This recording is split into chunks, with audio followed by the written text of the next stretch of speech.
আমি লাষ্ট ব্লগটো আমাৰ 2024 চনৰ 1 জানুৱাৰীত বনাইছিলোঁ। আমি গৈছিলোঁ হাজৰিকাপাৰাৰ পৰা মজুলীলৈ। আজি ৰাতিপুৱা নে কালিও মই কথাটো কাৰোবাক কৈছিলোঁ। গতিকে তাৰপিছত আজি আমাৰ এইটো ছাডেন ব্লগ। আমি কৈকাৰত উপস্থিত আছোঁ। মই থাকোঁ এনে গুৱাহাটীত, এখেত থাকে পাঞ্জাৱত। এখেতে আচলতে নেশ্যনেল কেৰাটে প্লেয়াৰ। এইফালে তাৰপিছত বাকী আমি এইটো চাইডে মানে দেউল চলি আছে। মই বোলো দেউলত এপাক আহোঁ আৰু খানা এটা আছিল, খানাটো খালোঁ। দেউলত বোলো দেউলৰ পৰা এপাক আহোঁ। তাৰপিছত এই দেউললৈ আহি থাকোঁতে মানে হঠাৎ মানে তেখেতক লগ পালোঁ আৰু বাকী তেখেত মানে আহিছে কোনোবা ৰিলেটিভৰ ঘৰলৈ, সম্পৰ্কীয় আলহীৰ ঘৰলৈ।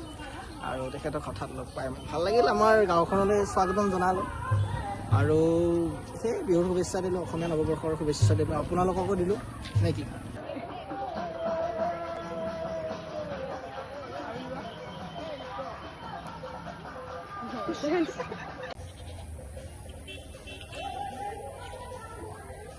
আমি জানজি এইটো চাই সেই যে মটৰখন দেখিছা এনে ভিতৰত দি হয় এতিয়া কওঁ কিবা পলাল লহ কি ভিডিঅ' নেকি?